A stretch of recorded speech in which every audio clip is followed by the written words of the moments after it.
주의 말씀을 읽을 때 예수 그리스도의 뭘로 저희를 충만히 덮어 주옵소서. 주 예수 그리스도시여 말씀하여 주옵소서. 주의 종이 듣겠습니다. 예수님의 이름으로 기도하옵나이다. 아멘.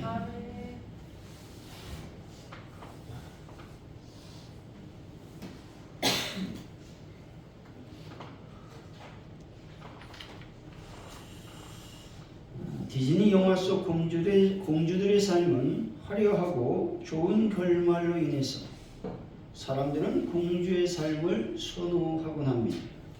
백설공주, 신데렐라, 라푼젤, 오로라, 뮬란 등의 공주들은 완벽하고 행복한 삶을 살 것만 같습니다. 근데 이들이 정말 실제 이런 삶을 살게 되었다면 이들 모두 심각한 건강 문제에 직면해 있다는 흥미로운 분석 결과가 나왔습니다. GME 기자에 의하면 네덜란드 트벤테 대학교 연구진은 최근 영국 의학저널 크리스마스 후에 디즈니는 공주들의 이러한 건강 문제를 극복하기 위한 개입을 고려해야 한다며 마음챙김, 또 심리치료, 동물과 함께 살기 위한 훈련, 전염성 물질 및 독성 입자에 대한 개인 보호 조치 등을 취해야 공주들이 건강하게 살 수 있다고 제안하고 있습니다. 연구진이 분석한 각 공주들의 건강 상태는 다음과 같습니다. 백설공주는 사회적 교류가 극도로 제한되어 여러 가지 건강상 위험이 노출이 되어 있다는 것이죠. 저자들은 사회적 상호작용의 부족이 심혈관 질환, 또 우울증, 불안, 모든 원인으로 인한 사망과 강한 연관성을 보인다고 연구 결과가 있다고 지적하고 있습니다. 다행히 일본 난장녀의 우정이 백설공주를 외롭지 않게 만들었다라고 분석하고 있습니다. 못된 계모 아래서 부엌대교로 살던 신데렐라는 어떠하겠습니까? 아버지가 돌아가신 후 신데렐라의 계모와 도이복 언니는 신데렐라에게 집 청소를 비롯해 온갖 집안일을 시켰습니다. 이런 신데렐라에게 조심해야 될 것은 직업성 폐질환이라는 겁니다. 연구진은 전문가들은 손잡이가 긴 빗자루 사용, 먼지가 많은 바닷가에 물 뿌리기, 그 다음에 개인 보호 착용 등 먼지에 대한 노출을 줄이기 위한 몇 가지 예방 조치를 권장합니다. 하지만 신데렐라의 경우 이 중 어떤 것도 행하지 않았다라고 하는 것이죠. 그래서 연구 저자들은 이러한 미세 플라스틱은 사람의 폐 조직에 들어갈 수 있어 직업성 폐질환 발병 위험을 더 높일 수 있다라고 말하고 있습니다. 오로라는 어떻습니까? 잠자는 숲수공주 오로라는 마법에 걸린 물레바늘에 손가락을 들인 후 진정한 사랑의 키스로만 끝낼 수 있는 무한한 잠에 빠지게 되었습니다. 하지만 전문가들은 과도한 수면이 심혈관 질환과 뇌졸중, 비만, 당뇨 등 여러 건강상 위험을 수반한다고 경고하고 있습니다. 또한 욕창 및 큰 위축 위험도 높아질 수 있다고 말하고 있습니다. 뮬란은 어떻습니까? 뮬란은 명예를 지켜야 한다는 가족의 과다한 압박으로 정신건강 위험에 노출되어 있다는 것이죠. 연구진은 이런 압박은 여성들이 자신의 선택하지 않는 삶을 사도록 강요한 데서 느끼는 불안 등 정신건강 문제 위험을 높일 수 있다고 지적하고 있습니다. 그렇다면 예수님 과연 어떠하겠습니까? 예수님도 태어나면서부터 만만치 않은 환경에 노출이 되었습니다. 왜냐하면 그 갓난아이가 이 균이 득실거리는 이 짐승 우리에서 태어나시지 않습니까?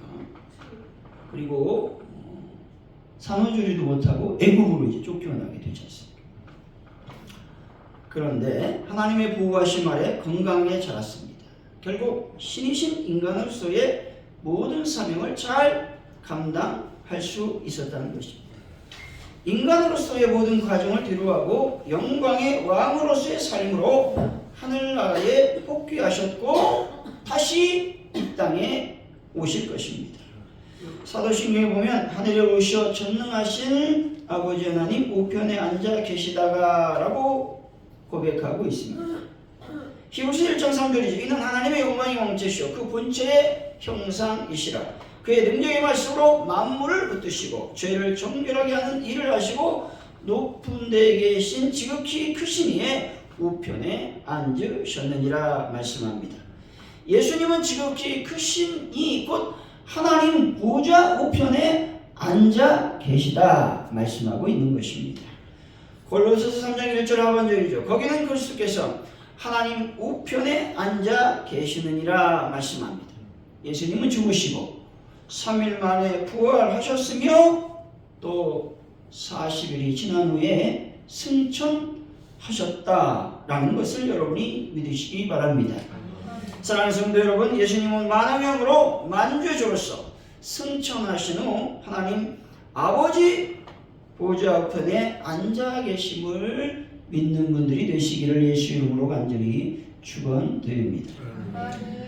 본문의 말씀은 말세한 위대한 왕의 구원사역과 선민의 영광과 정화 이언을 다루고 있습니다. 2절은 말세한 위대한 왕의 탄생을 다루고 있고 3절은 새 왕의 탄생을 기점으로 한 이스라엘의 남은 자들의 해방과 대회심에 대해서 말씀하고 있습니다. 4절 5절의 말씀은 여호와를 의지한 새 왕의 번영과 평강의 나라 수립에 대해서 말씀하고 있다는 것이죠. 오늘 본문을 통해서 왕의 귀환이란 제목으로 예수님께서 왕으로 오셨고 왕으로서 귀환하시는데 그 예수님께서 어떤 왕으로 이 땅에 오셨고 다시 귀환할 것인지 하나님의 은혜를 나누도록 하겠습니다. 예수님은 어떤 왕으로 오셨고 귀환하시게 되겠습니까? 첫째로 예수님은 작은 땅 베들레헴의 겸손의 왕으로 오셨습니다. 2절이죠. 한번 읽어봅니다. 시작.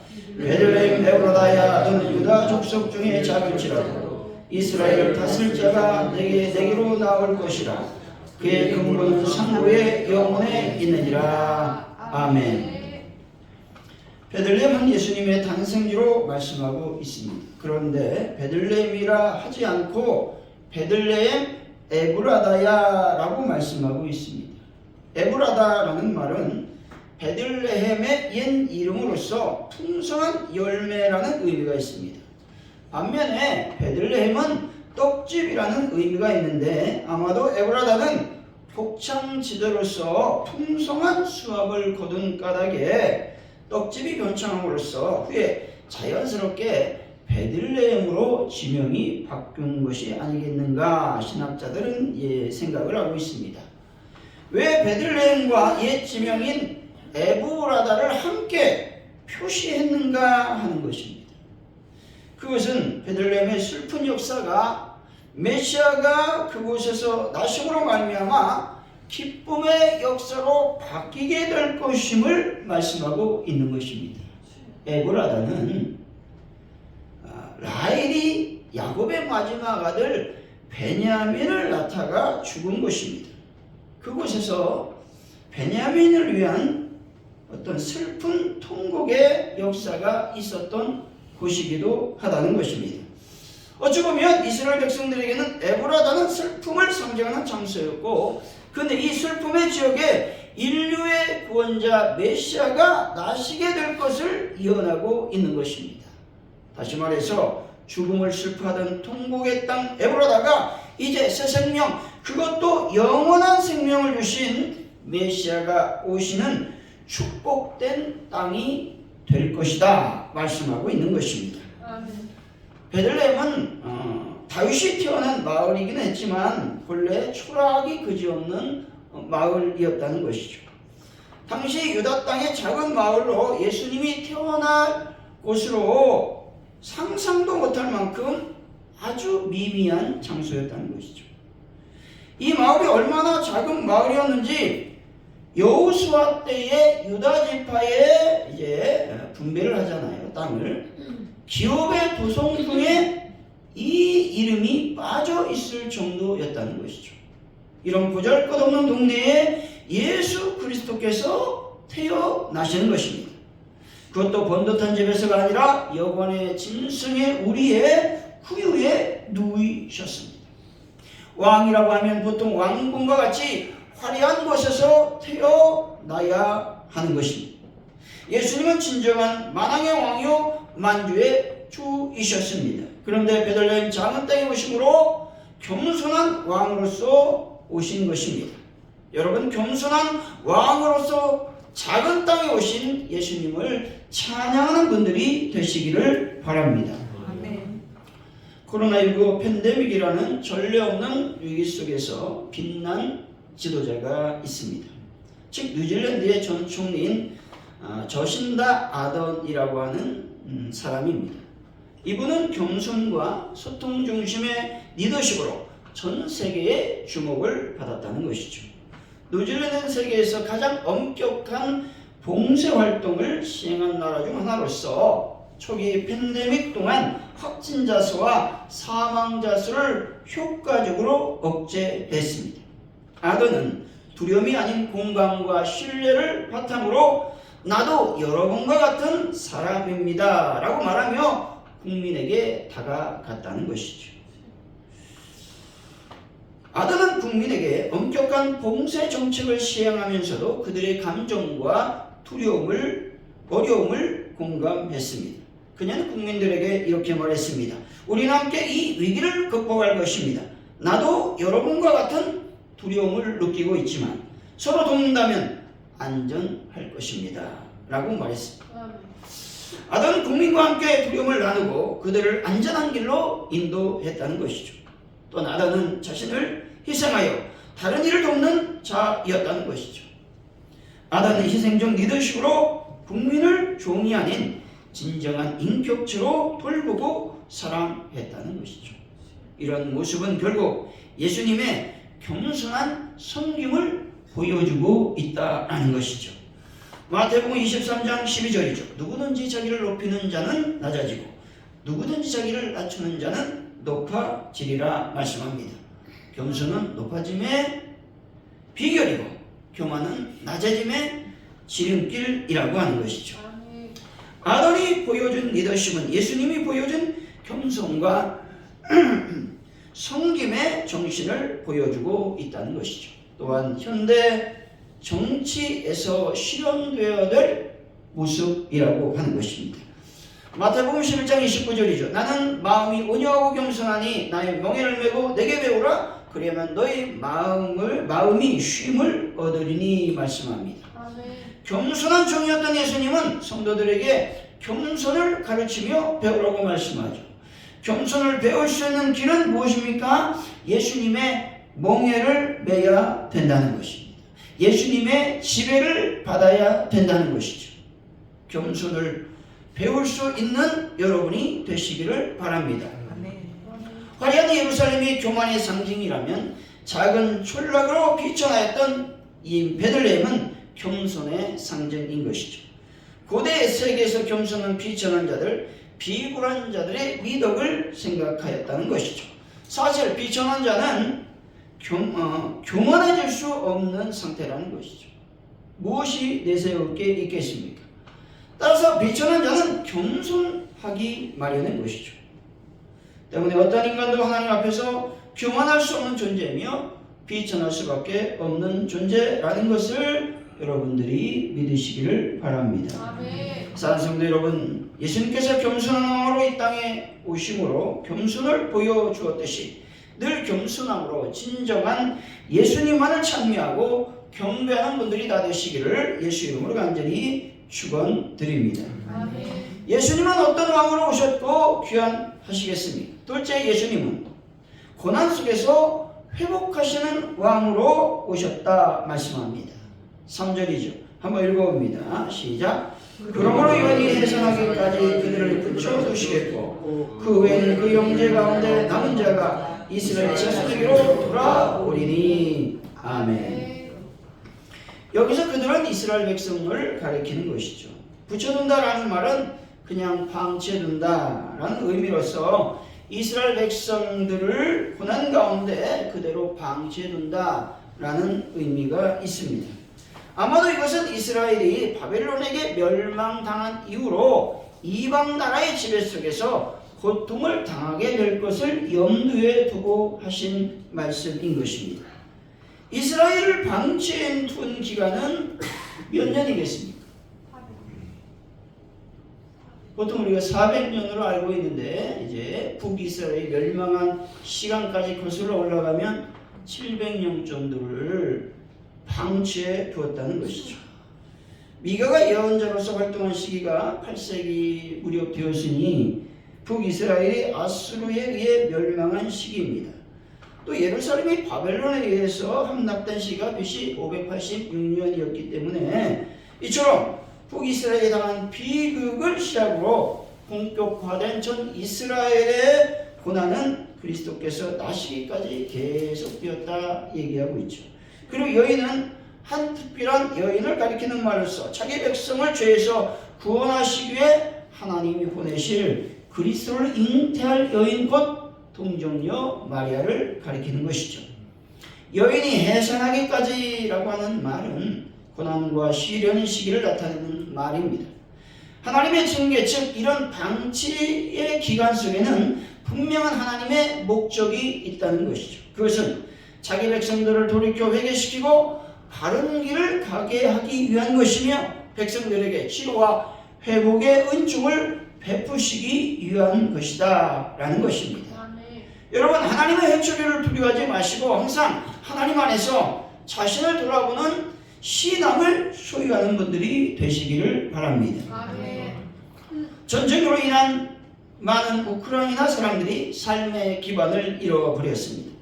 하지만 교회는 이런 절망 속에서 신앙을 붙들고자 하는 사람들의 피난처가 되고 있다는 것이죠.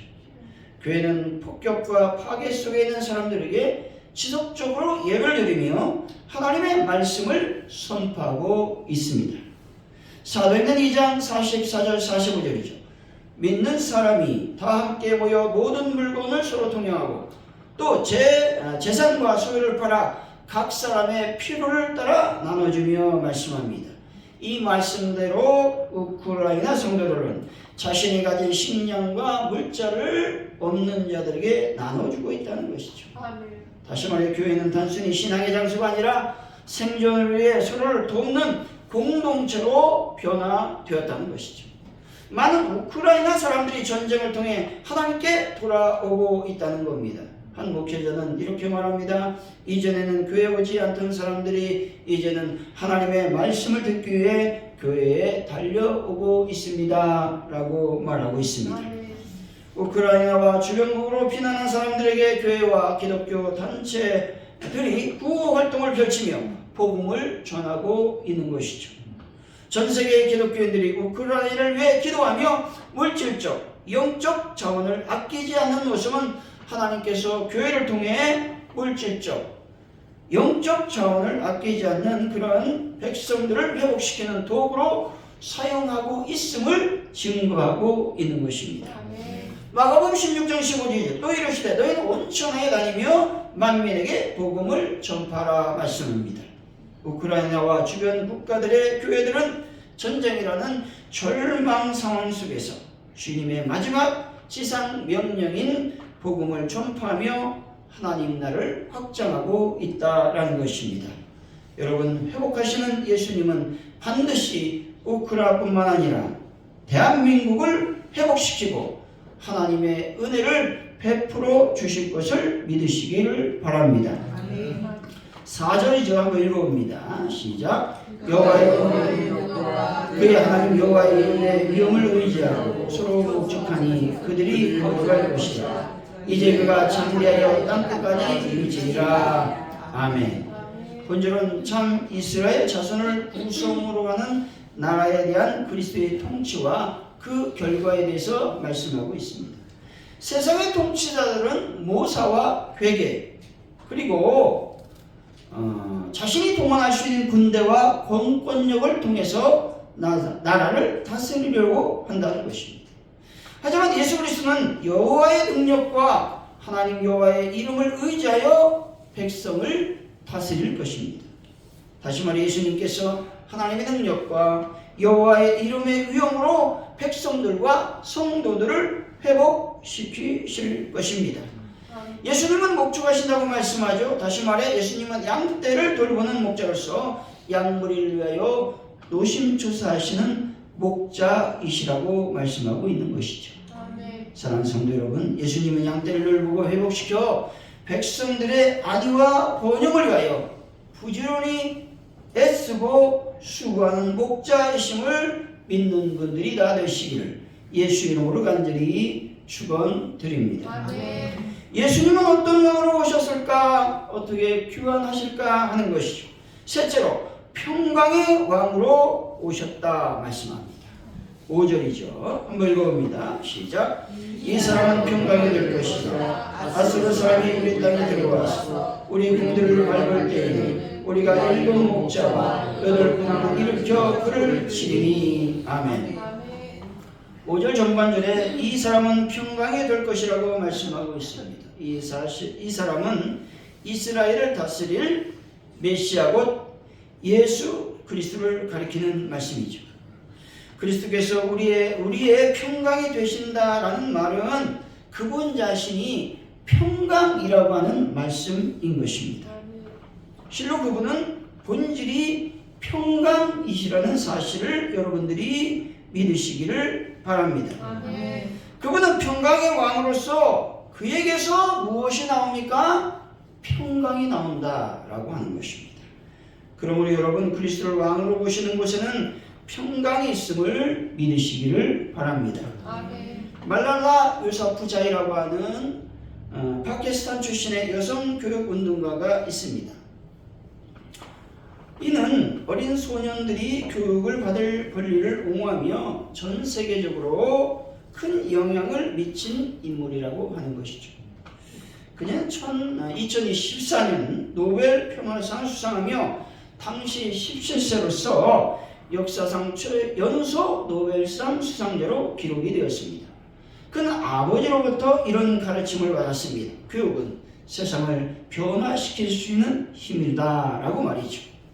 2007년 탈레반의 등장으로 여성이 교육받는 것에 대한 탄압과 억압이 극심해졌습니다. 소녀들이 학교에 다니는 것을 금지했고 여성 교육시설을 폭파하는 등의 폭력을 자행했다는 것이죠. 2009년에 BBC 블로그에 그녀는 11살의 나이로 탈레반의 폭력과 여성 억압의 실태를 알렸습니다. 그녀는 이렇게 얘기합니다. 나는 학교에 가고 싶습니다. 교육받는 것이 내 권리입니다. 라는 메시지를 통해서 전 세계 사람들의 주목을 받기 시작했다라는 것이죠. 결국 1212년 그녀는 학교에서 돌아오던 버스 안에서 탈레반의 공격으로 생명이 위독한 상태까지 이르렀습니다. 다행히 구사일생으로 영국 벙밍엄 그 병원으로 이송되어 여러 차례 수술과 치료를 받은 결과 기적적으로 회복이 되었다는 것이죠. 회복 후에도 그녀는 탈레반의 총알은 내 입을 닿게 하지 못했다고 선언하며 교육운동을 계속했다는 것이죠.